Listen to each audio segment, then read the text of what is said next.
Kasus saya mungkin berhubungan dengan kemakmuran, ya. Kemakmuran dan ada hubungannya juga dengan kesehatan dan hubungan juga ini. Kok semua Pak diborong Pak? Jadi yang menciptakan hidup Bapak Ibu adalah pikirannya. Ingat bahwa hukumnya yang sejenis menarik sejenis. Lebihnya yang baik. Yang maunya yang baik kan ya?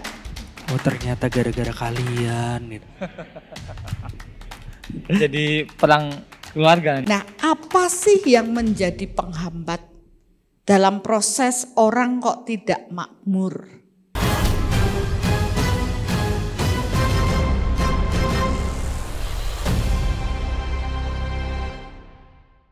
Acara ini dipersembahkan oleh Yayasan Cahaya Cinta Kasih adalah yayasan yang didirikan untuk melakukan kegiatan kemanusiaan, pembentukan karakter dengan dasar cinta kasih yang sederhana dan universal.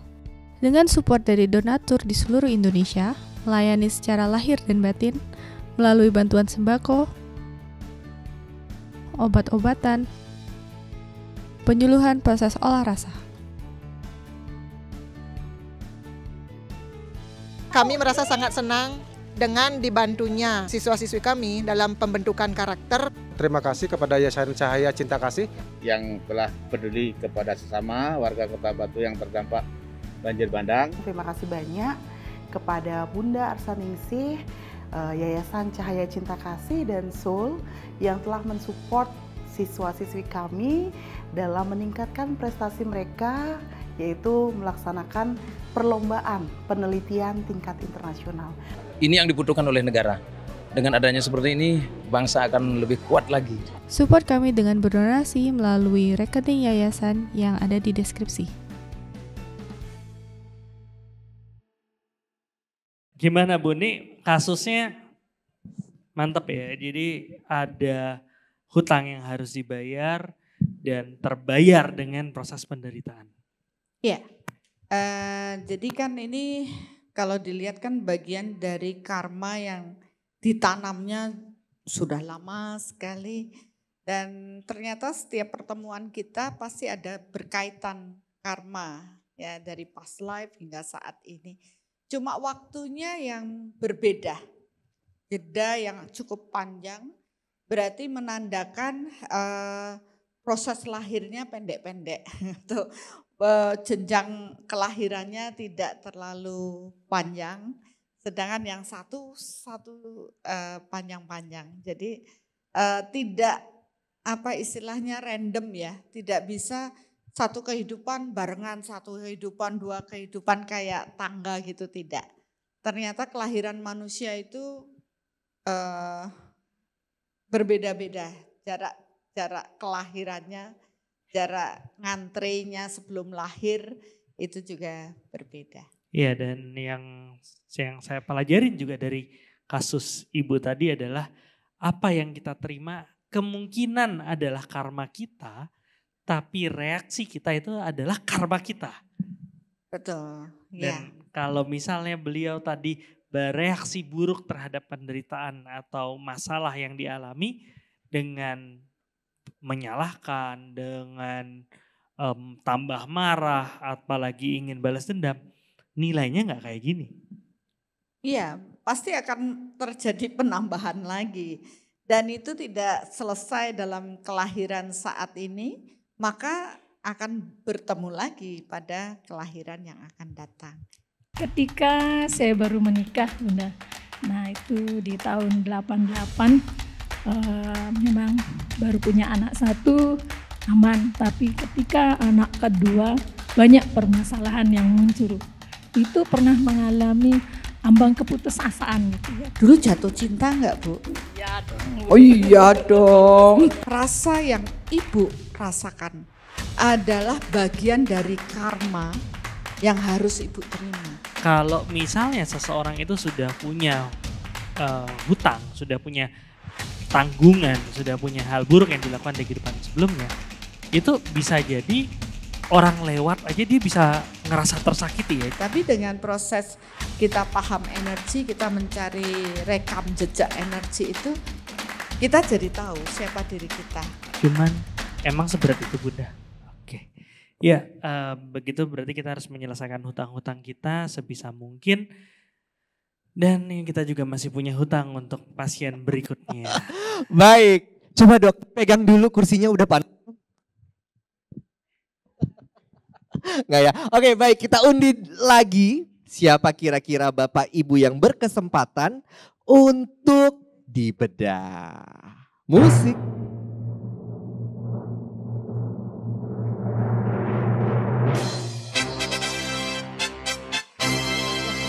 Siapa nih ya? Kira-kira. Oke, sudah siap? Oke, ini Bapak atau Ibu ya? Inyoman Budiarsa. Bapak ya? Boleh tunjuk tangan, maju. Oh, ternyata di belakang saya ya. Oke, silakan Bapak maju.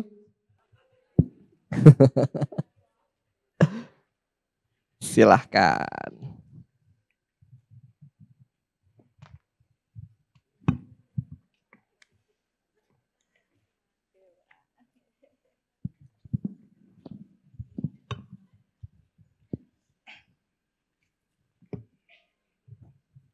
Oke, dengan Pak Inyoman Budiarsa. Inyoman Budiarsa, padahal barusan disebutin ya. Iya.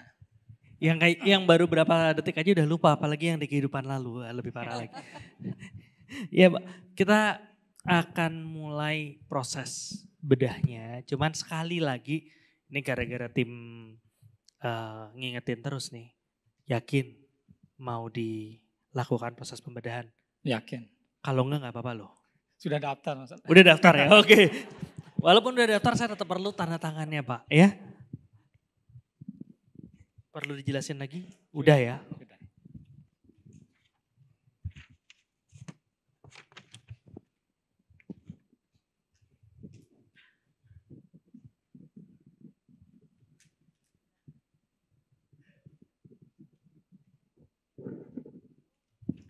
Oke, siap. Filenya sudah aman, mari kita melanjutkan proses pembedahan. Sudah siap Pak, benar? Sudah? Siap. Siap. Bunda udah siap? Siap. Oke, saya juga siap-siap.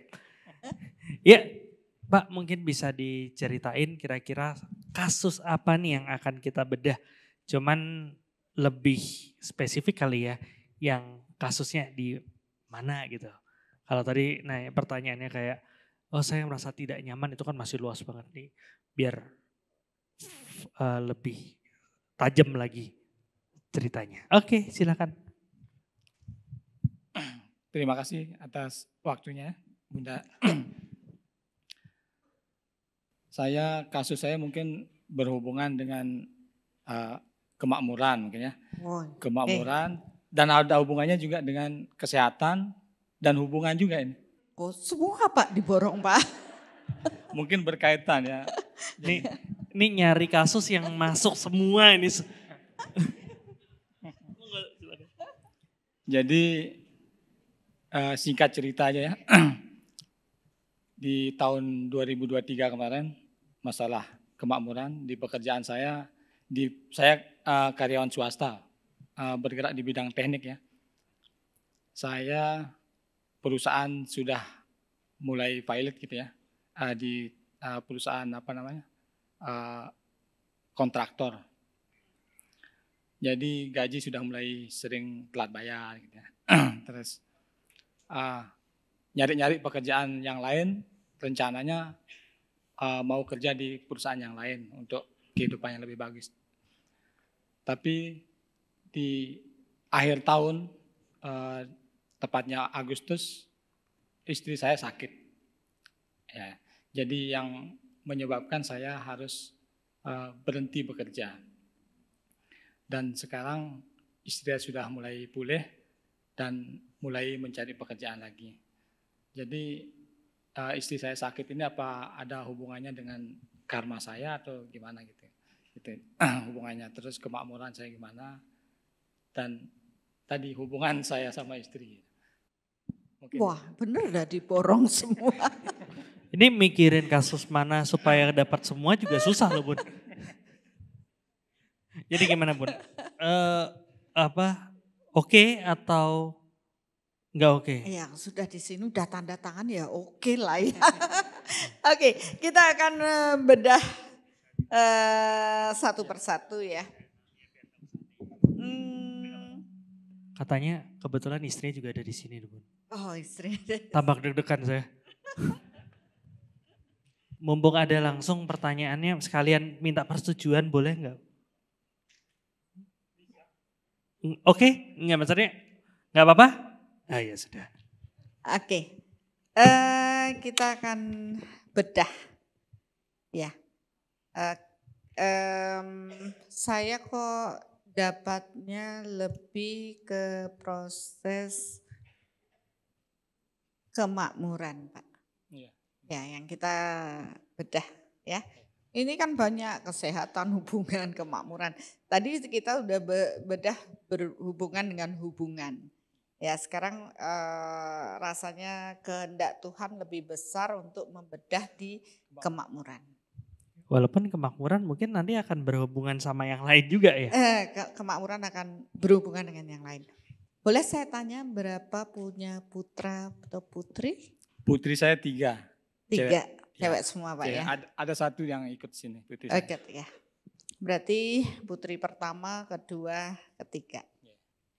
Berhubungan dengan kemakmuran ya. Saat ini kan ada bapak menikah dengan ibu ya. Sebelum proses menikah setiap orang itu punya kemakmurannya sendiri. Karena semua orang punya karmanya masing-masing. Termasuk anak punya karma masing-masing. Nah kalau dilihat dibedah dalam proses berkeluarga ini. Awal Bapak, maaf ya Bapak Ibu ini ilustrasi, bukan ilustrasi, yang kita bedah adalah karma Bapak sama istri dan juga anak-anak. Tetapi ini pelajaran buat kita semua.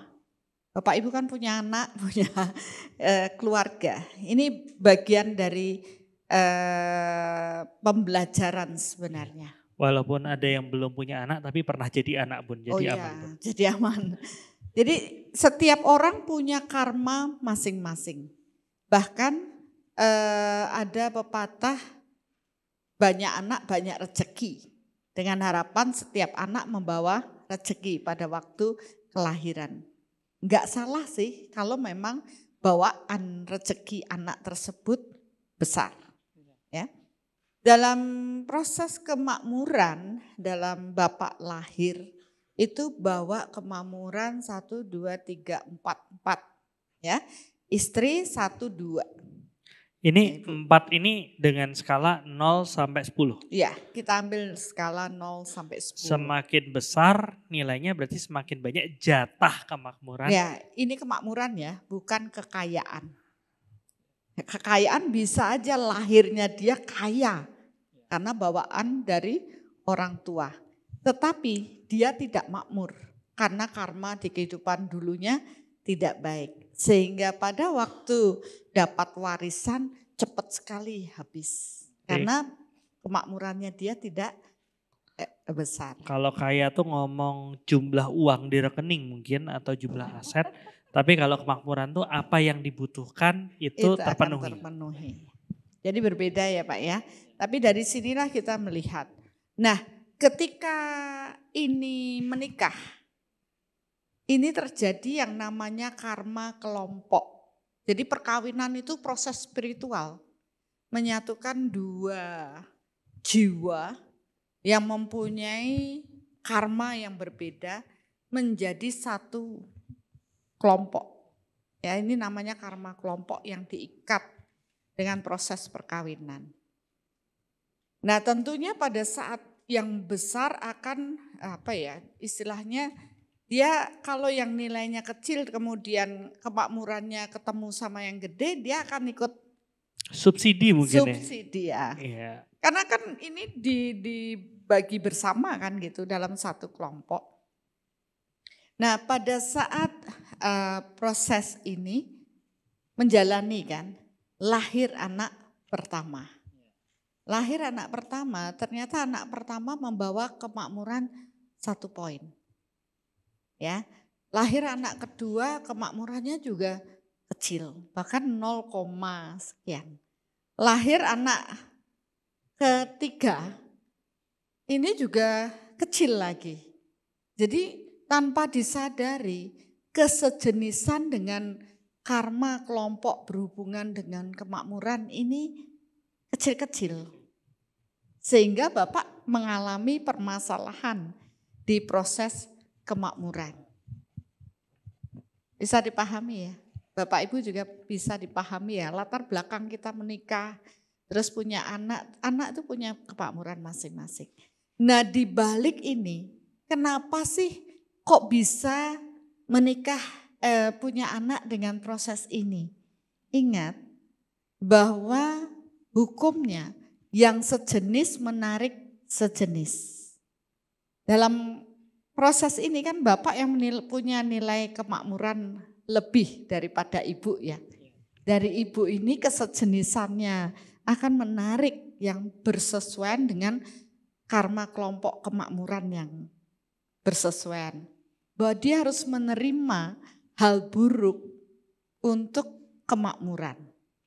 Jadi kenapa kita lahir dalam suatu keluarga pasti ada kesejenisan pola dalam proses rekaman jiwa di kehidupan yang dulu untuk menderita atau menerima karma yang sejenis. Yang mereka harus terima adalah di sisi kemakmuran. Sampai sini paham ya Pak ya? Ya. Kita kan nggak bisa milih anak ya. Wah saya mau anak saya yang kaya, yang makmur gitu. Tidak. Tetapi pernah saya mengalami ada orang, wah saya mau nanti kalau sionya naga ini kaya raya. Semua orang berbondong-bondong hamil pada waktu itu. Supaya anaknya punya sio naga supaya dia kaya. Tapi ternyata juga enggak Pak. Jadi kita itu enggak bisa memilih itu. Tetapi pemetaan alam berdasarkan hukum sejenis menarik sejenis. Ya, jadi ketika sekarang mendapat karma kemakmuran, kalau saya lihat kan ini juga lagi minus kemakmuran karma kelompok. Nah, tadi kan karma personal. Sekarang karma kelompok ini di tahun 2023, kan kemarin nih, itu kenapa sih mengalami kok sampai pekerjaan harus keluar sakit lagi. Karena di tahun 2023 karma kelompok berhubungan dengan kemakmuran itu minus 2. Berarti memang harus seperti itu. Nah kalau kita yang di soul ini paham, karena kita bisa ngukur. Jadi kita mengerti, oh di tahun ini keberuntungannya berapa, kemakmurannya berapa. Setiap awal tahun itu, akhir tahun kita bisa mengukur apa yang akan terjadi, yang akan datang. Dari mana? Dari karma yang kita miliki. Nah kemungkinan di tahun 2024, nah ini kan harus diukur lagi Pak ya. Mau lebih minus apa mau plus? Lebihnya yang baik lah. Ya maunya yang baik kan ya. Bapak sudah merasakan minus 2 itu kayak gitu ya. Berarti kita tahun 2024 keluarga ini akan minus 3 tidak, minus 2 tidak, minus 1 0. Ya ternyata ada peningkatan Pak. Yaitu 1 poin, jadi plus 1. Berarti akan ada hal baik dalam proses mendapat itu. Meningkatnya enggak 1 poin ya, 3 poin kan dari minus 2. Dari minus 2 jadi 1. Iya berarti kan ya, minus 2 jadi 3 poin. Jadi ada 3 tahapan. Tapi kembali kepada Bapak, kan ini kalau ini kan kondisi saat ini, prediksi ini kan prediksi dari karma yang kita miliki. Sebenarnya kan hukum alam ini tabur tuai. Sebenarnya kita membuat kapan sih? Oh dulu. apakah di kehidupan saat ini terus kita tinggal menunggu karma yang dulu? Kan tidak. Oleh karena itu kita harus berupaya lebih untuk bisa mendapatkan kemakmuran. Ya, berarti Bapak harus ada upaya di sisi meningkatkan kemakmuran supaya yang satu ini bisa dicapai atau bahkan lebih. Bisa lebih, bisa. Karena apa? Kita menanam lagi kemakmuran yang lebih besar. Nah, apa sih yang menjadi penghambat dalam proses orang kok tidak makmur? Ya. Yang pertama, karma, oke. Kita sudah tahu bagian dari karma masa lalu. Tapi ingat juga dengan apa yang kita lakukan saat ini. Yaitu dari proses berpikir. Karena sebenarnya karma terbentuk dari pikiran, bukan perbuatan. Ya, apa artinya? Ini yang banyak orang enggak paham. Karena segala sesuatu di alam ini terjadi karena proses pikirannya. Jadi yang menciptakan hidup Bapak Ibu adalah pikirannya. Begitu pikirannya buruk, dia meradiasikan buruk, buruk juga yang akan datang. Ya, dalam kehidupan saat ini. Oke lah kalau karma di past life buruk dengan kemakmuran, berarti ada proses kalau saya lihat kan mengambil hak ya dari yang bukan haknya. Ya, itu ada di anak, ada tidak semua sih, tapi ada yang dulu punya karma seperti itu sehingga kehidupan saat ini harus mengalami. Nah, Bapak kan punya 3 nih. Berarti Bapak harus mengajarkan mereka untuk memberi lebih banyak. Walaupun baru dalam bentuk pikiran. Karena apa? Ketika berpikir buruk yang tanpa kita sadari adalah pelit. Nah, pelit itu kan dari pikiran toh? Iya. Seseorang yang pikirannya buruk pelit itu sudah terradiasi bahwa dia tidak mau berbagi. Otomatis kemakmuran itu kan berhubungan dengan tabur tuai. Berarti ya tidak, orang-orang yang tidak mau berbagi pun akan datang. Tapi begitu kita membuka diri dengan kemakmuran, oh ya saya mau bagiin banyak orang, saya mau melayani banyak orang, maka kemakmuran akan datang. Nah kalau dilihat maaf dari anak-anak ini kan yang nomor 1, nomor 2 lebih pelit, yang nomor 3 lebih pelit, nomor 1 masih mending lah dia bisa berbagi. Berarti ketika proses ini berarti kan punya tanggung jawab orang tua untuk melatih anak-anak untuk bisa berbagi. Mungkin di kehidupan dulu mereka karena kondisi-kondisi yang tidak baik, radiasi itu masih ada. Misalkan di kehidupan dulu punya kejadian sangat miskin misalkan. Akhirnya dia takut, pelit kan jadinya mau berbagi takut. Nah tanpa disadari itu juga menghambat kemakmuran mereka. Berarti sekarang kita harus mengajarkan mulai berbagi. Sehingga kemakmuran akan datang. Nah kalau ngurusi anak-anak agak susah. Karena masih kecil ya masih sedang taraf bertumbuh. Yang bisa dilakukan adalah bapak dan ibu. Mulai mengafirmasi atau memikirkan bahwa saya terpenuhi dalam sisi kemakmuran. Ya, berarti radiasinya saya itu mendapatkan, sudah berada dalam mendapatkan pekerjaan. Bapak sudah merasakan, oh mendapat pekerjaan tuh enak, saya bisa membiayai keluarga, semua akan baik-baik saja. Nah sedangkan sekarang pikiran Bapak kan lebih banyak ketakutan. Gimana masa depan saya? Nanti gimana? Lah kita sudah takut. Tidak ada radiasi bahwa Bapak akan mendapat kemakmuran.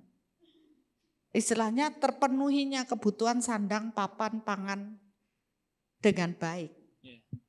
Orang-orang yang radiasinya enggak punya duit, akan selamanya dia tidak akan punya duit.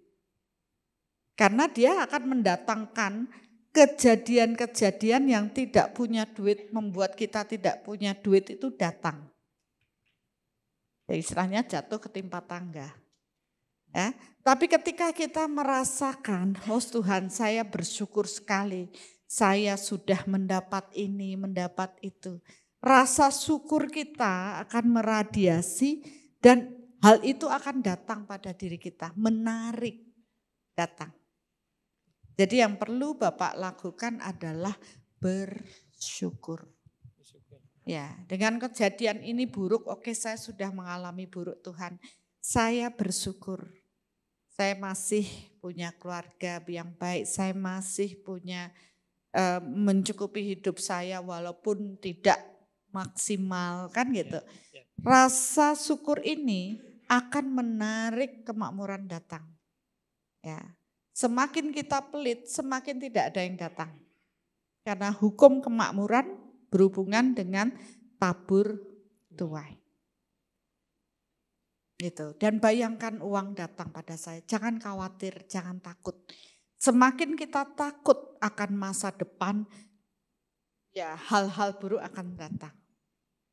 Ya itulah hukum yang diciptakan Tuhan. Sebenarnya kita yang menciptakan. Kalau kita benar dengan proses ini, maka kemakmuran akan datang. Dan rasa syukur itu harus benar di dalam diri kita, bukan hanya di mulut saja.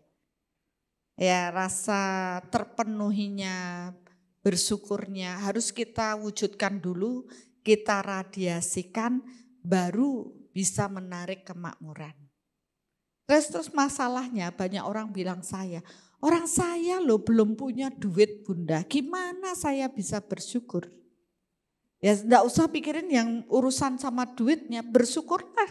Hari ini kita sudah hidup, bisa bernapas, bisa sehat. Bersyukur istri saya sudah sehat ya. Bersyukur banyak hal. Jadi kalau kita bisa, kita list rasa syukur kita tuh banyak sekali yang harus kita bisa syukuri. Maka ketika kita mampu bersyukur, Bapak mau meradiasikan, oh saya dapat pekerjaan, kuat meradiasi, maka pekerjaan akan datang. Itu aja kunci untuk kemakmuran Pak. Jangan pikirkan hal yang buruk-buruk, tapi pikirkan hal yang baik-baik saja. Ya itu pun akan, dan itu dari proses radiasi. Yang kedua, action dengan berbagi. Ya, berbagi tidak harus dengan duit yang banyak. Ya, berbagi dengan keikhlasan berapapun nilai kita, kemampuan kita, walaupun itu hanya 100 rupiah. Ya, saya sering melihat orang, dia tidak menghargai 100 rupiah. Padahal 100 rupiah kalau dilakukan dengan tulus ikhlas itu sangat bernilai. Dibanding orang punya 1 juta, tapi dia tidak tulus ikhlas. Ya, jadi yang terekam di alam adalah bagaimana dengan tulus ikhlas kita berbagi. Coba lakukan itu dulu sebagai proses menanam dan radiasikan rasa bersyukur dan radiasikan, oh ya saya akan menjadi lebih baik dari hari ke hari. Kemakmuran akan datang pada saya dan tentunya tetap action untuk berbagi. Karena dulu kurang di proses tersebut. Ya, terima kasih. Boleh saya tanya supaya lebih dalam dikit? Ya tadi kan terukur pada saat awal Bapak karma kemakmuran oke lah. Gak jelek-jelek banget. Terus terukur nih, oh ternyata anak kecil segala macam. Itu enggak akhirnya bisa menimbulkan pikiran bahwa oh ini gara-gara anak nih. Terus Nanti sampai rumah anaknya dibilang ini gara-gara kalian nih. Bapak jadi kayak gini, padahal Bapak bagus-bagus aja awalnya. Itu sebenarnya proses itu pun ada karma Pembayaran juga karma, atau ya. gimana Bun? Ya, itu ada proses pembayaran juga karmanya. Ya, anak-anak itu harus menikmati penderitaan. Karena ada proses di past life dengan bullying juga. Tapi kalau itu kita bedah jadi panjang sekali. Ya, itu bullying dalam proses kemakmuran kan ada. Ya, sehingga mereka harus merasakan penderitaan dengan proses kemakmuran. Karena mereka melakukan hal buruk dengan kemakmuran di past life. Yang penting kan satu ini, proses Bapak ikut terseret karena kondisi anak itu pun bagian dari karma Bapak juga. Betul, iya. Ya, Tidak ada. Saya cuma mengantisipasi aja, jangan-jangan nanti jadinya kayak, oh ternyata gara-gara kalian gitu. Jadi perang keluarga. Iya, jadi perang keluarga gitu. Iya, kadang-kala kalau kita memahami konsep karma, sebenarnya perangnya di kehidupan dulu, Pak. Berkelahinya di kehidupan yang dulu antara bapak dengan anak-anak. Hasilnya sekarang. Hasilnya sekarang nih dijadiin satu. Untuk apa? Untuk saling menyelesaikan. Bahwa dulu kamu membuat hal buruk, merasakan buruknya penderitaannya itu adalah saat ini. Dan ini proses penyelesaian hutangnya. Tapi ya. kan masih ada pilihan Bun, kalau mau supaya perangnya itu dibawa sampai kehidupan saat ini tuh masih ada pilihan kan? Ya, pilihan. Tapi nggak dipakai kan, Pak? Jangan. Ya istilahnya kita jadi paham ya. Oh itu di past life pasti ada hal yang belum terselesaikan sehingga di kehidupan saat ini kita harus menyelesaikan. Sebagai orang tua kan mengarahkan anak ya. Jadi tidak hanya sekedar oh sudah punya anak terus dikasih HP aja sekolah aja. Nanti bukan orang tuanya yang mendidik, HP-nya yang mendidik kan gitu. Sekarang kan kita yang harus mengarahkan mereka. Apalagi di proses tadi kita sudah tahu bakal kemakmurannya seperti itu, ya arahkan mereka untuk bisa berbagi. Ya mungkin ini belum nampak dalam yang akan datang. Tapi kan ini sudah terukur. Berarti ya akan kemungkinannya pasti akan terjadi seperti itu. Dan kita tidak ingin kan kemakmuran mereka terjun bebas. Oleh karena itu dari sejak dini kita mengarahkan mereka untuk berbuat kebaikan. Untuk membayar hutangnya di masa lalu. Ya, di konsep ini pun akhirnya saya paham bahwa dengan kita mengajarkan anak-anak kebaikan, mereka menanam karma baik, mereka layak dengan kemakmuran. Kan itu ada dharma, arta, kama, moksa. Selama kita tidak mengajarkan dharma, maka kemakmuran tidak akan datang. Tapi banyak orang bilang, oh saya enggak perlu dharma, saya maunya makmur. Dia kejar kemakmurannya. Tapi dia lupa dasar dari semua kehidupan ini adalah ya ini. Proses menyikapi karma. Ya, supaya kita tidak membentuk karma baru yang lebih buruk. Ya, Bapak kan masih punya waktu yang panjang untuk memperbaiki semuanya. Nah, di sini sudah ada peningkatan nanti di tahun depan. Tahun ini tolong manfaatkan dengan baik. Mulai berpikir yang positif dengan kemakmuran. Jangan takut. Ya, saya bersyukur Tuhan, saya pasti dapat pekerjaan. Jadi kita harus afirmasi yang positif. Dan ketika kita berserah kepada Tuhan, Tuhan akan memenuhi kebutuhan kita. Bukan keinginan, kebutuhan kita. Ya, itu ada barang siapa berserah kepadaku, aku akan memenuhi kebutuhanmu. Jadi kita berlatih berserah. Sebenarnya dari sisi mengalami kejadian buruk dengan kemakmuran kan cara Tuhan mengajari kita untuk berserah pada Tuhan dengan kondisi. Ya, jadi dengan kondisi itu Bapak sudah merasakan tidak baiknya, berserahlah dan tulus ikhlas dalam menjalani. Enggak usah dipikirin hasilnya, yang akan datang gimana enggak, stop. Yang penting saat ini saya melakukan lebih banyak hal baik. Kenapa? Sudah pasti kalau kita nanam baik sekarang, besok kita pasti menuai baik. Ya, itu aja yang rasanya perlu dilakukan. Ya, biarlah nanti dengan proses Bapak sharing ini. Ini kan sharing untuk banyak orang nantinya di YouTube. Ya, pembelajaran bagi banyak orang yang mendapatkan pembelajaran. Keluarga Bapak pun akan terbantu untuk proses yang lebih baik dalam kehidupan ini. Terima kasih. Terima kasih. Ya, nih benar-benar Bun, dapat solusi, jadi inspirasi, karma baik juga ikut terisi. Betul. Terima kasih banyak Pak sudah mau berbagi. Karena nggak mudah untuk untuk mau dibagi, mau dibedah tuh nggak mudah. Iya, bahkan tadi saya sebenarnya juga agak sedikit diomongin apa enggak gitu. Ya, karena ini kan nilainya tidak baik gitu ya. Tapi kehendak Tuhan mengatakan bahwa ini harus dilanjutkan untuk pembelajaran banyak orang.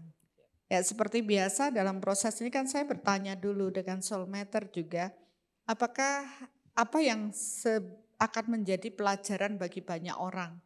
Dari Bapak tanya hubungan, kesehatan, kemakmuran, ternyata kehendak Tuhan lebih banyak di sisi kemakmuran. Dan saya tidak menyangka kalau nilai-nilai itu kecil kan baru istilahnya sesuatu yang baru saya tak ketahui kan. Di sisi situ juga ada kecemasan, nanti kalau tidak siap menerima gimana kan gitu. Jadi kenapa memang perlu proses tadi ditandatanganin. Karena tidak semua orang siap ketika hal buruk dalam dirinya atau keluarganya muncul. Tapi bagi saya malah saya lebih senang saya tahu lebih buruk di awal. Sehingga saya punya waktu untuk membenahi, perbaiki.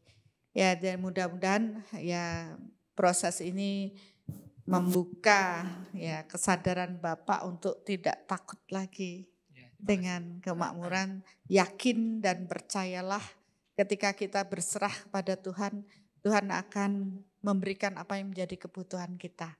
Selama kita tidak ada serakah ya, ingin lebih daripada apa yang jadi jatahnya Bapak. Ya, jadi terimalah dengan ikhlas dan selalu bersyukur. Semakin seseorang bersyukur setiap hari, mereka akan meradiasikan energi yang positif. Dan radiasi yang positif ini mengubah kesejenisan. Ya, yang tadinya akan dapat hal buruk karena radiasi positif, hukumnya adalah sejenis menarik sejenis. Akhirnya yang mau melakukan hal buruk ini akan tidak bersejenisan. Hal yang baik datang. Ya, jadi kita ingin kebaikan datang dari segala penjuru. Tapi radiasi kita tidak meradiasikan rasa syukur. Bagaimana kebaikan bisa datang pada diri kita. Jadi yang perlu berlatih adalah setiap hari bersyukurlah bahwa Tuhan sudah memberikan kehidupan yang luar biasa. Walaupun itu masih buruk, ya tetap bersyukur. Karena apa? Karena yang buruk itu kan milik kita. Bukan milik orang lain. Berarti ya saya tetap harus bersyukur karena saya menerima hal buruk tapi saya akan punya waktu untuk memperbaiki menjadi lebih baik. Ya, itu saja. Sudah terukur, udah bersyukur ya Bun. Karena ada waktu untuk memperbaiki. Oke, sudah kira-kira? Ya, terima kasih. Sekali lagi tepuk tangan untuk Bapak Wayan. Seperti biasa ada goodie bag juga untuk Bapak Wayan, boleh diberikan? Ya, silakan. Yang mau dikasih Pak Wayan apa Pak Nyoman? Pak Nyoman sampai keselip deh tuh. Terima kasih Aga membuat saya tenang karena yang lupa bukan cuma saya. Iya, kita lupa berjamaah. Terima kasih.